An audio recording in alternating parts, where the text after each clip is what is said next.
빅데이터 예를 들면 지금 아직 한국은 그런 시스템은 아닌데 제가 아까 노인복지주택은 40개 정도라고 말씀드렸고 요양원은 한 4천 개 정도가 있어요. 한국에. 네.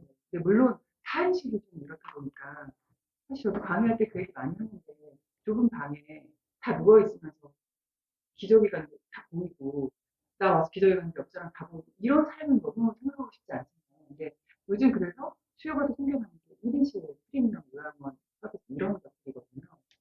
근데 이제 제가 무슨 이야기를 하려고 했었냐면 일본의 경우는 우리보다 20년 앞서 초고령 사회로 지금 지나가고 있습니다. 그런데 우리의 장기요양보험 서비스 같은 장기요양보험 제도가 일본은 2000년에 생겼어요. 한국은 2008년이고 우리가 거의 벤치마킹을 조기 걸 하려고 하다가 일본 걸 했죠. 근데 일본은 초반부터 개요보험 제도를 만들 때부터 민간이 어떻게 하면 이 시장에 들어올 수 있을까? 요양원 플러스 이 실버타운이라고 하는 것을 같이 민간이 들어와서 공공히 할 수 있는 건 제한적일 수밖에 없으니까 재정의 힘. 민간이 할 수 있는 판을 좀 짜주세요. 그런 게 한국은 부족하다 보니까 이게 지금의 이렇게 된 상황도 있고 또 요양원 같은 경우도 워낙 고령화가 되어 있잖아요. 요즘 들어 무슨 시스템을 운영하냐면 과학적 개요 시스템 이래가지고 빅데이터화한 각 요양원 이런 시설에 있는 그 사람들의 이 사람은 지금 몇 살이고 어떤 질병이 있고 어떤 약을 먹고 있고 어떤 서비스를 받고 있고 이런 부분들을 다 모아서 빅데이터화하는 거죠. 그리고 이걸 가지고 오히려 피드백 주시는 거예요. 각 그 시설 노인복지주택에 이런 경우의 사람한테는 이런 서비스가 맞더라.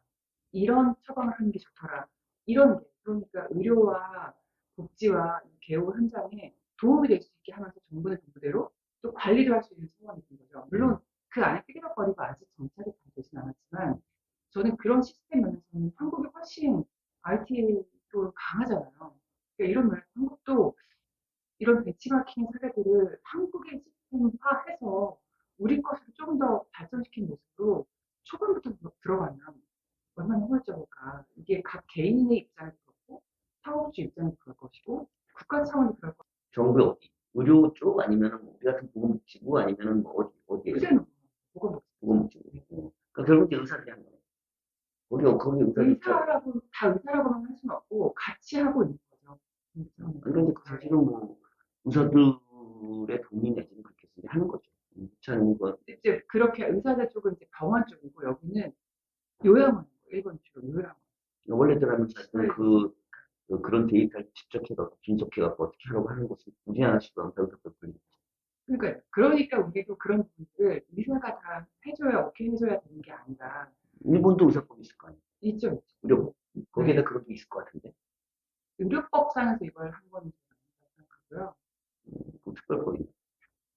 그러니까 그런 게 지금 우리 같으면 지금 의사들의 근데 의료 의사들이 다 지금 요양원에 한 명씩 배치되어 있진 않습니다. 촉탁의 제도이긴 하지만 의료법에서 그 모든 걸 다 다룰 수는 없을 것 같고 보건복지부에서 정책상 요양원 요양 시스템들이 있어요. 급여를 줄 때 어떻게 하고 건강보험 분산해서 하는 것들이 있는데 기본적인 그 급여 체계 시스템뿐만 아니라 모든 나라가 다 똑같아 될 일 전혀 없지만 사실은 이제 좀 먼저 앞서가지고 어떤 나라들이 바뀌고 있으면 그 이유를 거기서도 굉장히 고민하면서 이렇게 했을 거란 말이에요. 근데 그렇게 됐다라고 하면 우리도 그거에 이제 장단점이라든지 여러 가지 따라서 할 수가 있으니까 사실은 지금 새로운 게 바뀔 때 그냥 모든 사람한테 적용을 한다 이렇게는 쉽지가 않아요. 그러니까 제가 보기에는 이제 의료법도 일반 정치적인 것 갖다가 뭐 의료를 갖다가 다 의사분께 하는데 다 할 수 없다 하면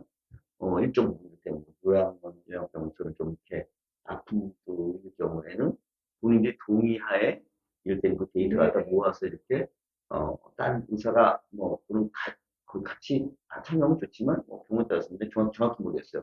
뭐 그렇게 따라서 분석을 해갖고 한다든지 또는 요양 이런 쪽이 아니고 다른 쪽에서도 한번 할 수 있다는 하게 되면 그때 법을 뭐 또는 그렇게 해석하는 어떤 여러 가지 상황의 이유와 뭐 이런 것들이 있을 거 아니에요. 그런 부분들을 하면 우리가 또 법이든 아니면 정치적으로 독립할 때 충분히 보유할 수 있는 거고 일본은 사실은 뭐 이미 그 고령사회 진입이 64년이니까 지금 10년 됐고 충분히 64년이니까 지금 뭐 초고령 사회도 진입하고 뭐 네. 그 수많은 경험이 있기 때문에 나름대로 합리적인 그런 결정을 했을 것 같은데 그러면 우리가 뭐 그 66기였다 할 일이 전혀 없는 거 아니에요. 그럼요. 그러니까 사실 이제 그 그런 부분들을 스피드가 엄청난 속도로 한국은 고령화되고 네, 있기 이제 그런 때문에 부분들 갖다 좀 고민을 할 수 있다면 사실은 굉장히 빠르게 우리가 빅데이터 활용할 수 있는 쪽으로 갈 수가 있는 디바이스 많이 갖다 돼 있으니까 네. 그럴 수 있을 것 같다는 생각이 그 다음에 그런 얘기를 하면 굉장히 좋을 것 같고 그 사실은 어,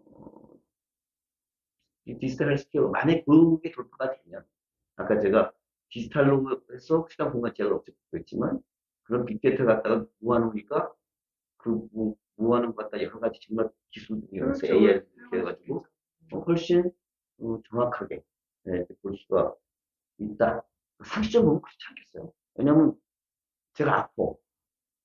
상태가 안 좋아. 그래가지고 혈압이 높아요. 병원 가면, 당신 지금 고혈압이야. 뭐. 정상지가 80에서 100, 120, 140 정도인데 지금 뭐, 120에서 160 왔다 갔다 해. 근데 지금 상태가 안 좋아서 평상시에는 대부분 또 그렇게 안 낮을 수 있는 거고, 지금 되니까는 80에서 130인데, 아주 특이한 경우만 그런 거고, 내가 딴 때는 그냥 계속 뭐 120, 160수 있잖아요. 그죠? 그러니까 사실은 그 데이터를 계속 축적해서 보느냐, 하루에도 얼마큼 변동이 있느냐, 혈압도 그렇고, 당도 그렇잖아요. 특히.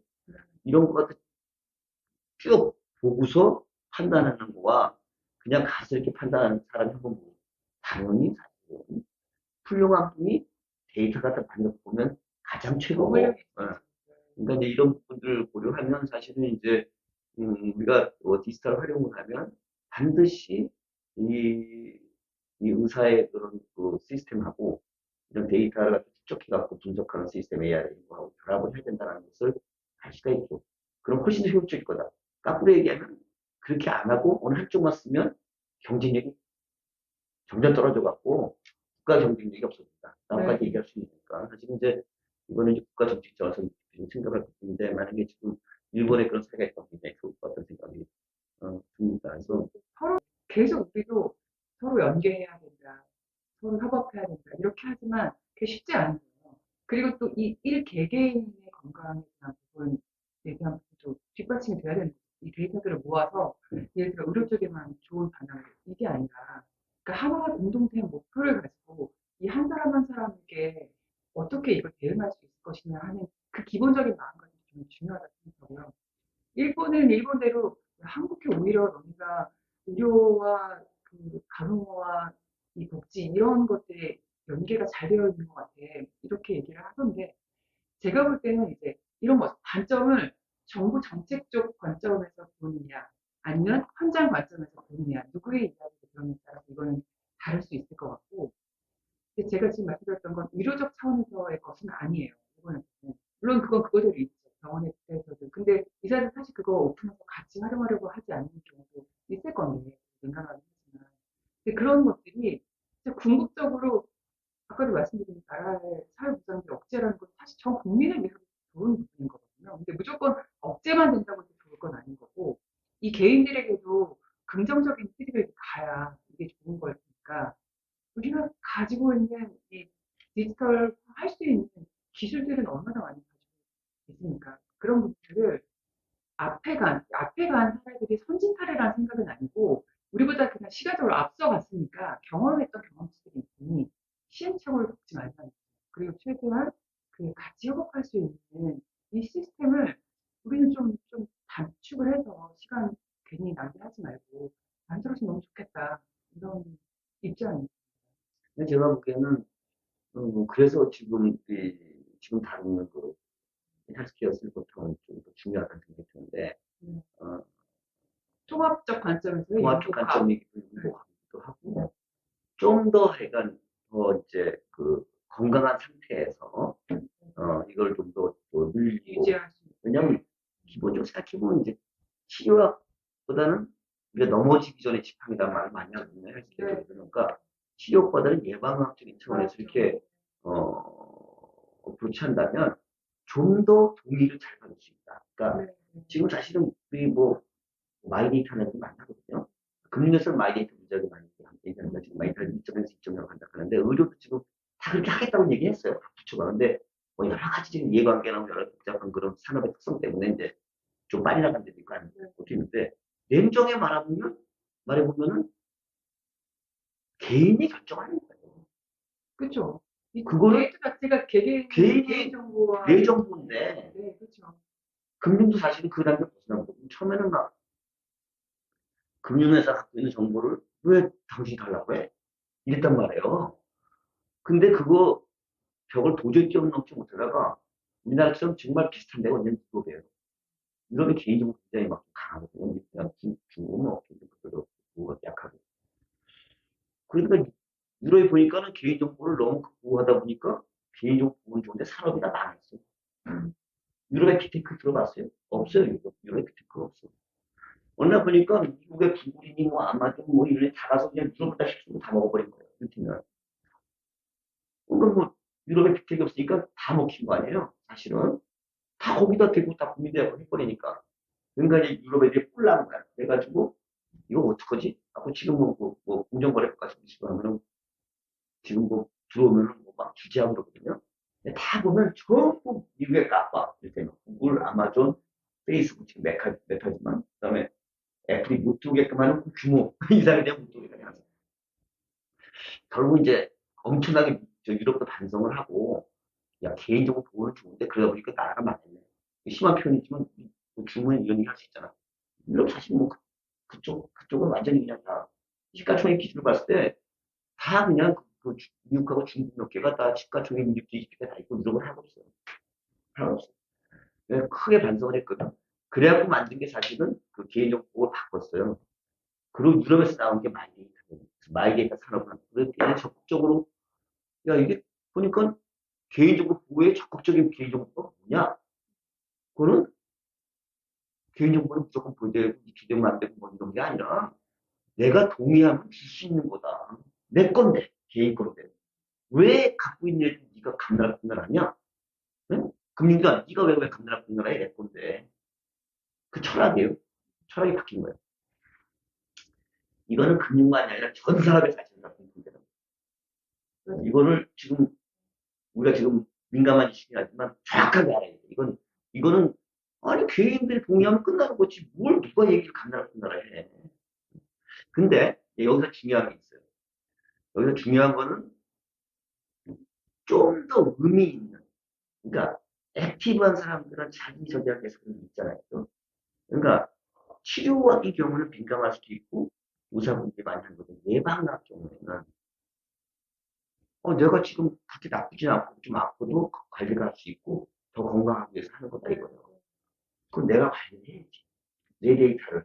그걸 이용을 해서 내가 더 좋은 서비스 받아서 건강해지다면 당연히 건강할 거야. 그래서 국가 정책적인 그런 건 매치가 되는데 그런 쪽으로 먼저 좀 하는 것도 의미가 있다. 그럼 국민적으로 볼 때도 이게 맞다. 제가 우리 시청자분들 어떻게 생각하세요? 국민적으로 볼 때 그게 맞지. 그러면 근데 그게 그렇게 되면 액티브한 그런 시니어들은 내가 더 건강식으로 유지하기 위해서 오케이 잘 관리하고 드러내지 않게 하지만 내 데이터 써가지고 그 대신에 내가 네 데이터를 너한테 줄 테니 넌 나한테 좋은 서비스를 다. 맞죠. 그게 데이터 서로 거래해요. 그렇죠? 그렇게 해서 그런 그 헬스케어 서비스 갖다가 받는 거에 베네피스 갖도록 유도를 하고 분석을 해서 주면 아주 쉽는 거죠. 금융 똑같아 금융하고 그래서 그렇게 한다는 차원에서 보면은 상당히 의미가 있는 거고 그렇게 하게 되면 사실은 국민적으로 동의를 갖다 얻는 수가 있는 거죠. 그래서 좀 그런 식으로 우리가 좀 판단을 의미해서 볼 때는 이런 액티브한 시니어들이 살고 헬스케어를 관리하는 지금 우리가 좀 다루고자 하는 어떻게 보면 이제 아주 넓은 그 실버타운 개념은 아니지만 액티브한 시니어들이 활동하고 그래서 문화 활동하고 뭐 금융 활동도 하고 건진 활동도 하고 뭐 일부는 치료 뭐 당연히 뭐 존재다 그러니까 이렇게 하는 우리 이 헬스케어 실버타운 분들이 상당히 의미가 있을 수 있고 이거를 또 정책적으로 잘 고려를 하면 정부 차원에서 아까 말씀하셨지만 건진 비용 줄일 수 있고 공보 비용 그다음에 전체적으로 국민들 건강 좋아지니까 국가가 탄력있고 그다음에 개인들대로 회피하고 그러니까 그 데이터라는 게 사실 딱 잘라서 액티브한 사람, 여기 아픈 사람 이렇게 가는 게 아니라 그냥 인간의 라이프 스타일, 라이프 생애 주기를 보고 사실 지금 저희 건강하지만 어느 날 갑자기 아플 수 있잖아요. 암에 걸릴 수도 있는 거고, 그러다가 또 치료를 받고 수술을 받고 예후 관리 잘 받으면 또 건강이 괜찮아질 수 있잖아요. 그러니까 큰 틀에서 보면 예방, 액티브한 사람 예방이 있고, 뭔가 불편했을 때 병원 가서 진단을 받고, 이거에 맞는 치료를 받아요. 그리고 나서 예후 관리를 하는 거잖아요. 그러면 한 사람의 생애를 보면 이어지는 맥락인 거죠. 그러니까 교수님들 말씀하신 거에 제가 좀 첨언을 하자면, 그런 면에서 데이터도 내가 오케이, 내 데이터 내가 주겠어. 근데 이거를 너 따로 나 따로 이게 아니라 그냥 원스톱 서비스가 되게끔 내가 건강하고 액티브할 때는 예방 관리 차원에서 이게 최대한 좋은 서비스를 받고 좋은 관리를 받을 수 있는 이런 시스템을 만들어주고, 또 이게 병원하고 연결이 되니까 당연히 실버타운도 단독으로 할 수 없잖아요. 보통은 젊은 사람들이 들어간다 하지만 액티브 시니어 분들도 언제 아플 수 있을지 모르는 거니까 그들의 진단과 치료는 또 의사들에게 맡기는 건데 이어지는 맥락에서 할 수 있게끔, 그리고 다시 이들이 돌아와서 살아야 되는 거니까 예후 관리 차원에서의 것도 같이 가게끔, 그러니까 이 디지털 헬스케어라는 게 한 일개인의 관점에서 내가 내 데이터를 오픈하는 대신 내가 건강할 때든 병원에서 아프든 수술을 하든 예후 관리든 이어지는 차원에서 되게끔 해줘. 근데 이거는 국가 차원에서 만들어야 되는 시스템이겠죠. 그리고 각각 가진 이해관계자들의 어떤 이 축의 합이 이루어져야 되는 건데, 그게 일개개인 우리도 서로 다 아플 거고 늙을 거고 나이 들어갈 거고 언젠간 죽을 거거든요. 그러니까 이런 것들이 컨센서스가 이루어져야 된다는 차원에서는 이게 맞는 말씀이고요. 우리가 정치 볼 때 이제 그림이 그런데, 또 저는 또 다른 각도에서도 이런 생각 해봐요. 어떤 정치 같은 거 도입을 하고, 어, 뭔가 변화를 기모할 때 전체 싹 바꾸는 게 쉽지가 않아요. 그리고 또 뭔가 싹 바꾸기 쉽지 않은 거는 코스트 문제가 있고, 그게 과연 정말 그렇게 해서 반드시 좋다는 보장이 없잖아. 아직까지 안 해봤기 때문에. 예, 또 하나는 이제 이해상충 문제 때문에 또 막 머리 띠지르고 나온 사람도 있고. 그래서, 그렇죠. 네. 어, 항상 제가 보니까 전체 그림은 필요해요. 필요한데, 뭘 바꿀 때 전체 싹 바꾸는 것은, 쉽지 어, 않죠. 불가능해요. 불가능. 그래서 사실은 요즘 나오는 게 이제 마이데이터도 그렇지만 규제 샌드박스라는 게 있잖아요. 우리 산업에 지금 우리나라도 좀 많이 보고 있는데, 금융